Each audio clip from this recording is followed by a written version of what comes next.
mais je suis contente de vous proposer un message. Le titre, c'est Quand Dieu semble absent. Et là, je vais reprendre des points que j'avais déjà apportés il y a quelques années pour le culte du Vendredi Saint. J'avais utilisé le livre de Daniel Bourguet, Le silence de Dieu pendant la Passion. Et ce matin de Pâques, je vais reprendre ces points et les pousser jusqu'au lundi, jusqu'au dimanche de la résurrection. Cet auteur, Daniel Bourguet, est un pasteur retraité de l'Église réformée. C'est un érudit, professeur de théologie, spécialiste reconnu de la Bible et de l'hébreu biblique. Un homme de prière et un homme de la parole, comme vous allez le découvrir. Ces pages sont nées de sa méditation des récits de la Passion. Nous y verrons comment le Saint-Esprit, en éclairant les textes des évangiles, va nous révéler la mystérieuse présence de Dieu au cœur même du silence. Parce que vous l'avez sans doute remarqué, Dieu le Père se tait tout au long de la Passion, alors que Jésus lui adresse toutes ses prières. Au premier abord, ce silence a de quoi nous troubler, même nous choquer, car il ressemble au silence d'un absent. Mais ce n'est qu'une apparence, et nous allons le découvrir à travers les quelques chapitres que j'ai sélectionnés dans ce livre. Tout d'abord, les annonces de la Passion. Dès le début, Jésus prend soin de préparer ses disciples à ce qui va être pour eux une véritable tempête. Cela va être si difficile à entendre et à comprendre qu'il va même la leur répéter plusieurs fois. Le Fils de l'homme va être livré aux mains des hommes, ils le mettront à mort, et le troisième jour, il sera ressuscité. Vous avez entendu, Jésus ne prononce pas une seule fois le mot Père ou Dieu. Pour cela, il utilise une manière très courante en Israël pour dire Dieu sans le nommer, le passif divin. Nos traducteurs ont pris l'habitude de traduire par il ressuscitera, alors qu'il s'agit en fait d'un passif. Il sera ressuscité. Et par cette tournure, Jésus s'efforce d'attirer discrètement notre attention sur un autre que lui, sur celui qui va le ressusciter. Et il y a même un petit détail, le verbe que nous traduisons par ressusciter, égeiro, on le dit comme ça, égeiro, signifie en premier lieu éveiller. En fait, le matin de Pâques, le Père a rempli de tendresse le silence de la mort en réveillant son Fils d'un simple baiser. Il l'a fait sans témoin. Si donc le Père s'est caché pour réveiller son Fils d'entre les morts, nous pouvons pressentir qu'il s'est caché pour accompagner son Fils sur son chemin de croix.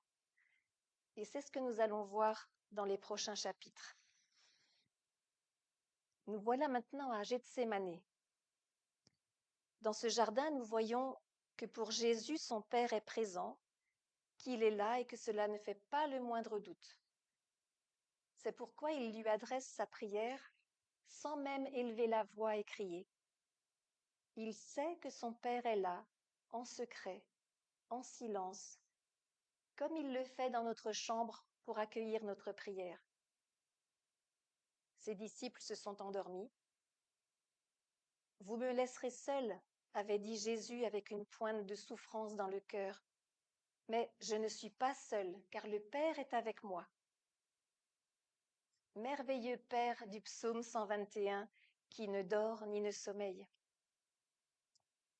Jésus en a plus que jamais besoin, parce que son Père est en train de lui tendre la coupe qui contient le vin de la colère de Dieu. Une colère terrible, déclenchée dans le cœur de Dieu par un monde qui lui est complètement hostile. Alors on comprend sa supplication, à genoux, prosterné, le visage contre terre. Père, s'il est possible, éloigne de moi cette coupe. À nos yeux, Dieu ne répond pas à la prière du Fils, il ne réagit pas.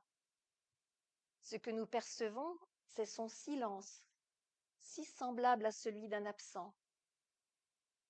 Ce que nous percevons aussi, c'est la frayeur et l'angoisse de Jésus, son trouble profond devant la mort.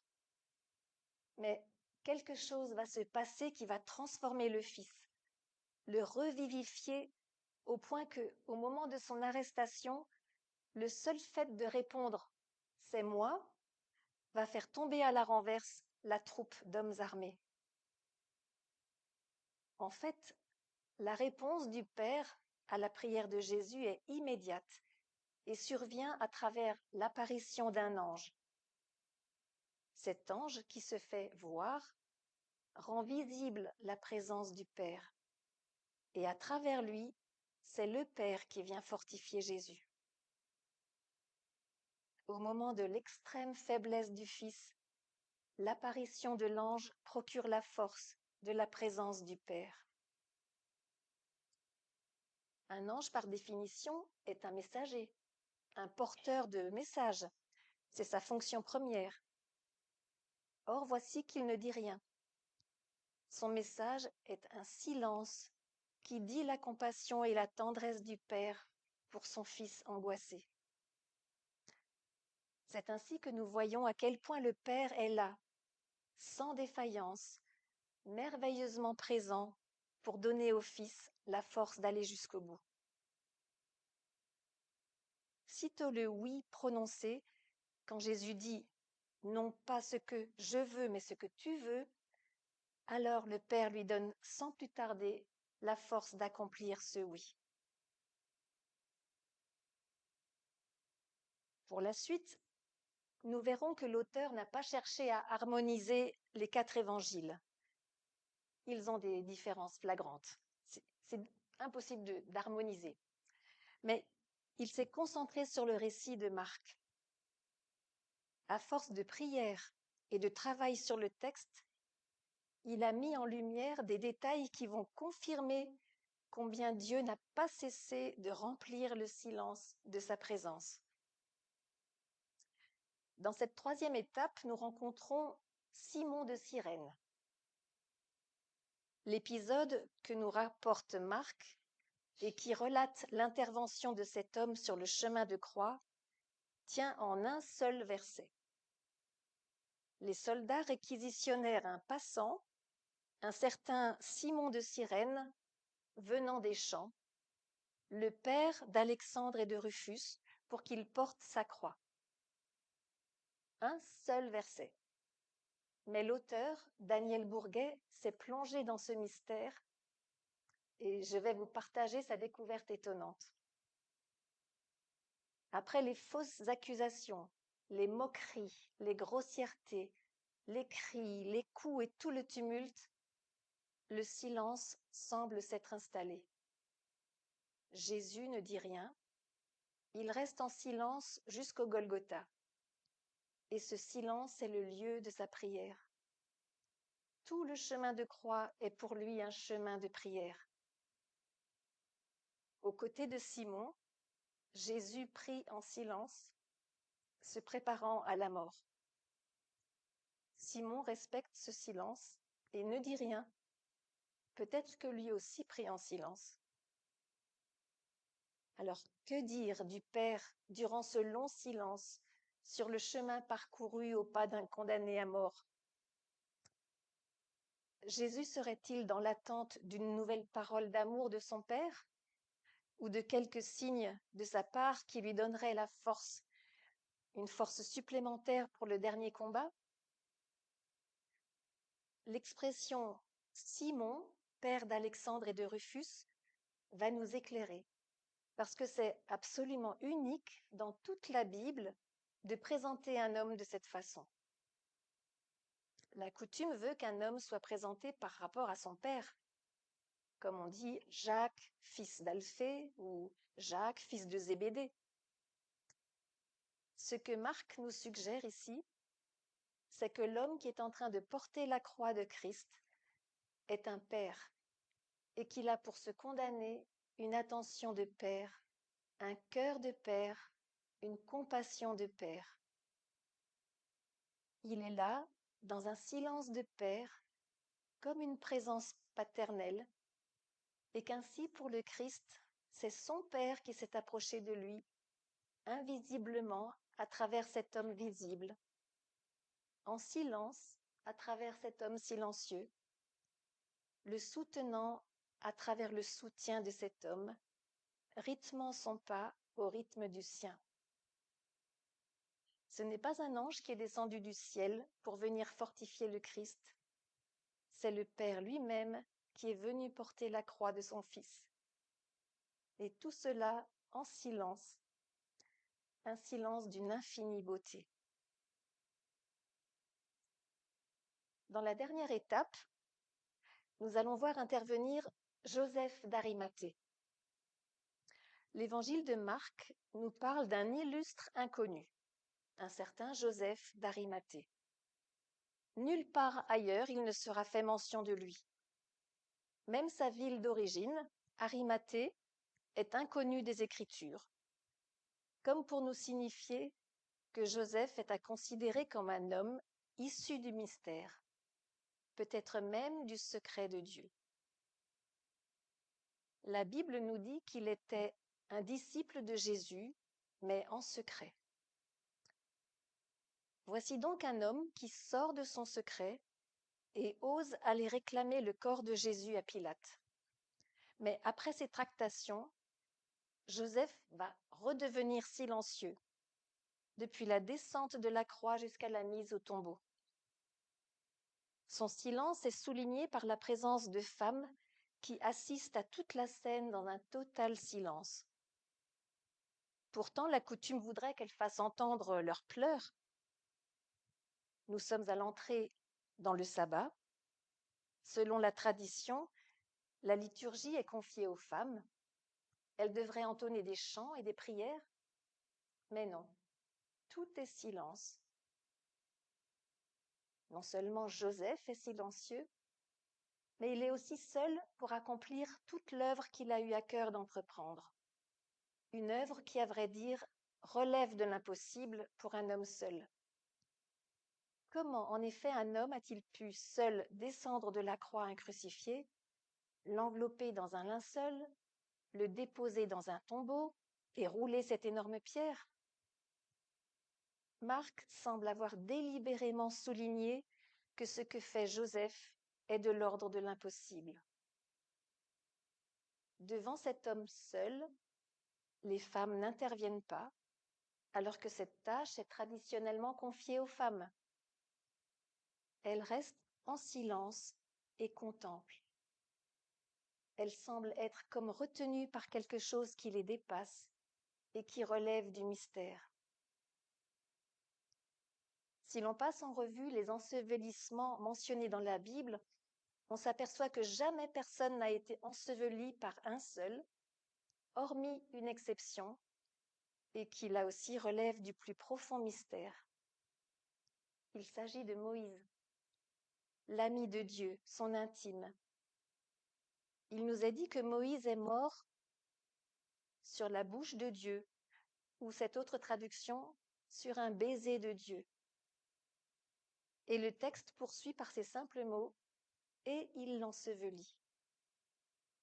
Dieu aime à ce point celui qui est mort dans son baiser, qu'il prend soin de l'ensevelir dans la solitude de son intimité. En relatant l'ensevelissement du Christ, Marc suggère qu'à travers et au-delà de Joseph, c'est le Père qui, dans son grand amour, ensevelit son Fils. Marc ne dit rien du Père, il parle seulement de Joseph, mais en des termes qui font de cet homme un homme auréolé de mystère, venu d'une ville inconnue, accomplissant seul une tâche surhumaine, dans un silence chargé de respect, de vénération, en présence de femmes qui ne font que contempler, tenues à distance comme devant le buisson ardent.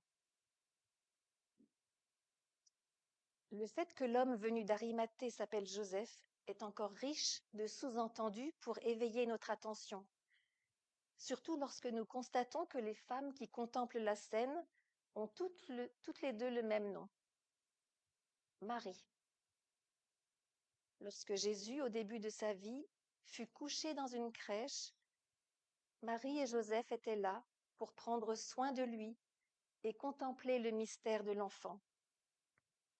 Maintenant, à la fin de sa vie, alors qu'il est couché dans une tombe, il fait l'objet des soins de Joseph et de la contemplation de Marie. Au premier Joseph, qui assuma le rôle du Père en rendant visible la présence du Père invisible, fait suite maintenant un autre Joseph qui rend à nouveau visible la présence du Père invisible. Vous voyez, le Père silencieux ne s'éloigne pas du Fils. J'arrête ici le condensé de ce livre. Vous comprenez maintenant pourquoi il m'a tellement touchée. En quelques chapitres, il nous révèle la nature profonde de Dieu qui, jusque dans les pires moments de sa vie, de la vie de Jésus sur la terre, va lui manifester son amour, sa présence et sa tendresse toute maternelle. Maintenant, j'enchaîne avec le récit des femmes se rendant au tombeau tôt le dimanche matin. Elles sont tristes, inquiètes. Il fait à peine jour lorsqu'elles se mettent en route vers l'endroit où le corps de Jésus a été déposé par Joseph d'Arimathée. Qui nous roulera la pierre se demande-t-elle en chemin. Et seule Marc explicite cette inquiétude des femmes. Qui nous roulera la pierre? Cette question me renvoie à toutes les questions inutiles qui jalonnent nos vies. Toutes ces questions qui ont pesé sur nous comme un couvercle impossible à soulever. Ces choses que nous retournons dans tous les sens, en débouchant toujours sur une impasse. Ces angoisses d'enfermement, d'inaccompli, d'échec. Qui nous roulera la pierre? Toutes ces questions inutiles pour finir, car la réponse s'est donnée d'elle-même. Le problème s'est dissipé sans tenir compte de nos efforts d'inquiétude. Et nous ne saurions même pas vraiment comment tous ces impossibles de nos vies se sont trouvés soudain possibles.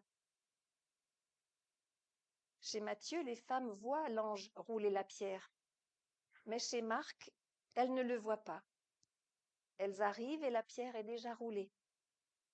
On ne sait ni par qui, ni comment, mais c'est un fait. La question qui les préoccupait en chemin n'a plus lieu de se poser. Alors, qu'allons-nous faire de tout ce que nous venons d'entendre? Je retiens plusieurs choses.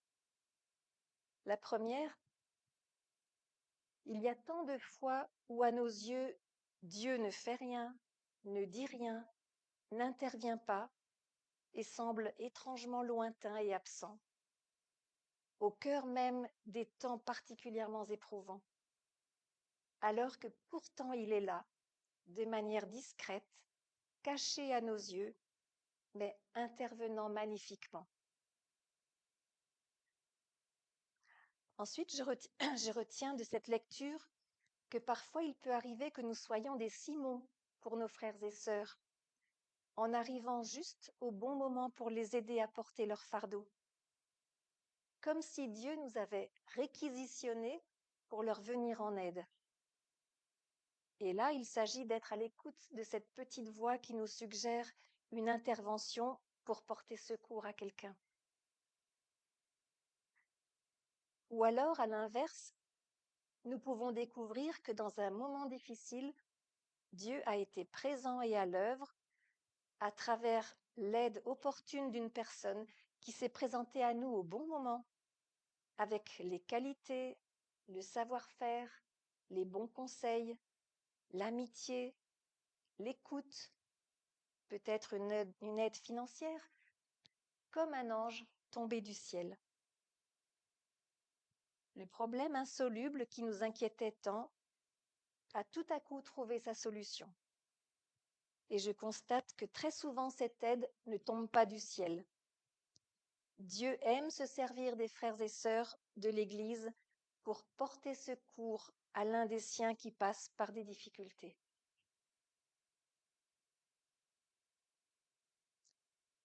Dans les récits qui relatent la résurrection de Jésus, je suis surprise d'y trouver tant de crainte et d'incrédulité, sans parler d'une tristesse infinie. Les disciples qui s'enferment à double tour dans la maison tellement ils ont peur, les femmes qui sortent du sépulcre et s'enfuient. Marc 16 nous dit « La peur et le trouble les avaient saisies et elles ne dirent rien ». Ou alors les disciples d'Emmaüs, complètement démoralisés par cette fin inattendue et tragique. Comme tous les autres, ils ont oublié que Jésus les avait prévenus de ce qui allait arriver. Ils ont oublié la scène incroyable de la transfiguration, la résurrection miraculeuse de Lazare et tant de signes prodigieux. Ayant enfin reconnu Jésus vivant, ils courent le raconter aux autres disciples, qui ne les croient pas non plus. Et Thomas, en présence même de Jésus, qui n'y croit pas avant de l'avoir touché. Jésus lui-même leur reprochera leur incrédulité et la dureté de leur cœur. Alors, est-ce là le message que nous voulons entendre un dimanche de Pâques? Cette fête de l'année où la résurrection de Jésus se doit d'être annoncée et célébrée? Et Étienne l'a fait de belle façon tout à l'heure. Moi, j'ai choisi tous ces passages parce que je trouvais qu'ils nous rejoignent au cœur de notre humanité et de notre vécu.